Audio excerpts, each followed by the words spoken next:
Welcome back, guys, and let's talk about myths about Bitcoin power consumption.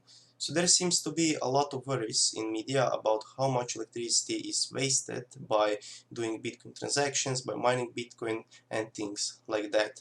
But most of that is actually not true, and I'm going to tell you today why those myths are just myths. So the first myth that we're going to talk about is miners are spending tons of electricity performing a useless calculation. Now, when you are mining Bitcoin or when you are sending transactions, that is not useless. So when you just run your miner on maybe on your S9, S7 miner, or maybe just on your GPU, you are not wasting that energy. You are securing the network and you are making sure that transactions are safe, that they are fast, and that they are correct, that they are not just double spent transactions. And this is the same thing that the bank has to do. And that would mean that when banks are doing transactions for people or just on their own, that would also mean that they are just wasting the electricity. Because do you know how many computers do banks have? How many people are employed in those banks? You could just say that everything that banks do is just wasting electricity. Because if we don't need those transactions to happen, then it is just wasted electricity. But we need those transactions just the same way as we need them on the Bitcoin network. And that is not wasting electricity, because if, for example, I wouldn't be able to send you maybe like $100 worth of Bitcoin, then I would maybe just send you $100 through the bank. And yes, banks would use a lot less electricity per one transaction, but this is just if you calculate the PC power needed to do these transactions. But when you take a look at how many employees do those banks have, how many huge buildings do they have, how many ATMs do they have in their own network, then you can calculate how much electricity do banks actually use. Because those ATMs have to work all the time, like they are 24/7 and there are thousands and thousands of them. And every single one of those ATMs is using the electricity just as people who are maybe fixing those ATMs, who are making sure that they work properly, they have to use electricity, or maybe they have to come to that ATM with a car, so they use a lot of gas, fuel, and things like that. So yes, Bitcoin transactions use more electricity per one transaction, but overall the banks use a lot more electricity than the Bitcoin network. So let's go to the next myth.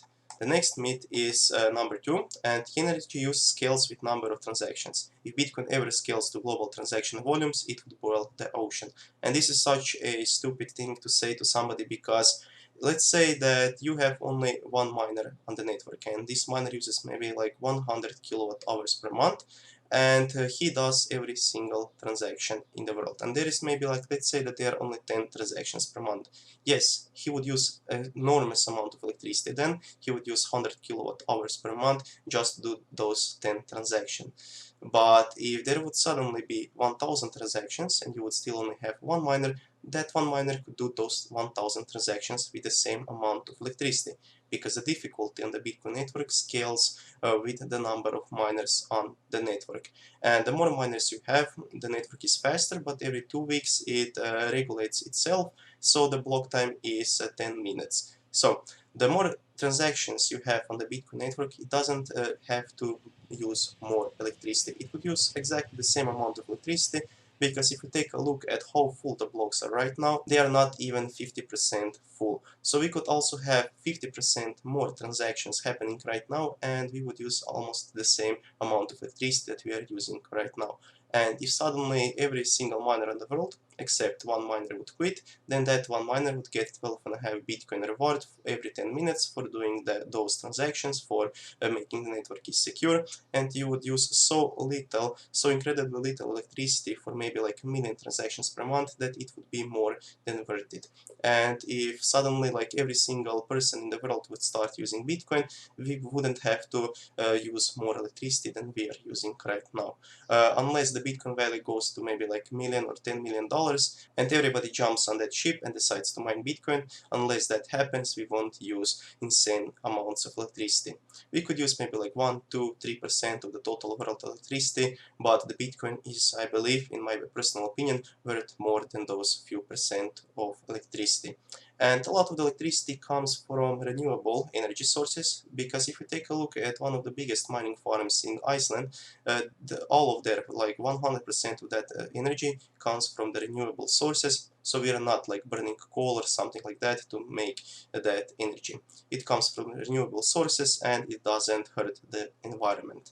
So the next myth is credit card transactions are way cheaper and more energy efficient than Bitcoin transactions. Yes, it is true that Bitcoin transactions are less energy efficient, but this won't be the case when the Lightning Network happens, and those transactions will be so fast, they will use so little electricity, and they will be done in less than 1 second, and also Bitcoin transactions will be then a lot cheaper.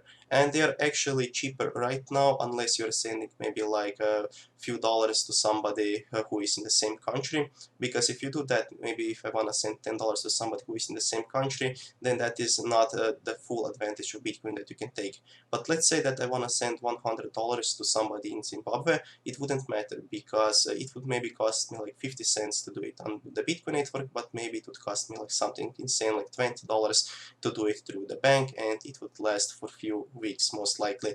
So Bitcoin transactions are cheaper right now when you're sending a lot of money or when you're sending money to somebody far away, but they are not so energy efficient right now, but they will be when the Lightning Network comes. The myth number 4 is Bitcoin miners are and always will be polluters. Now this also doesn't have to be the case, because it is, as I said before, it is happening in Iceland, where the majority of the energy sources are from renewable sources and we are not polluting the world. Right now, when I don't have renewable energy sources over here at home, yes, it is true, I am polluting the world and I'm using something like 10 times more electricity than I would normally use, but to me that doesn't matter, because I'm securing the Bitcoin network and other networks from other coins, and I'm glad that I can help in that. And over the time, when the more efficient miners come and the more energy sources will be from renewable sources, everything will change. So just give it a few more years and we will see insane advancements in that field.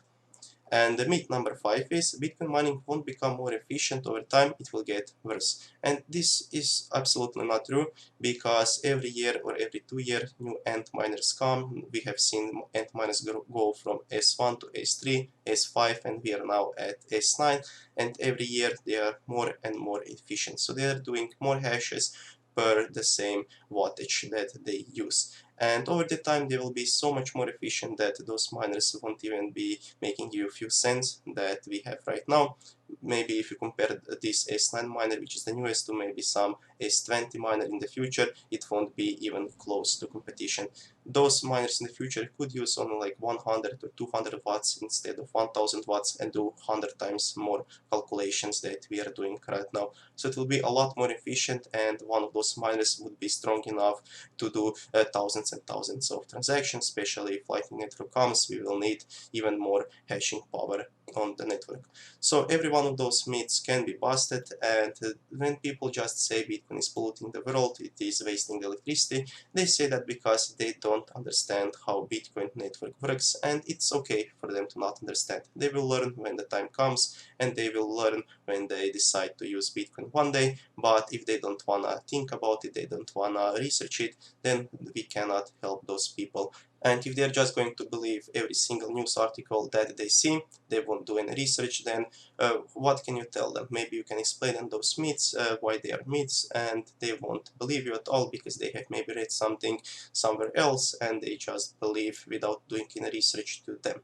So, thank you guys for watching this video. Let me know if you have some more myths that you would like me to bust, and see you soon in another one. Bye.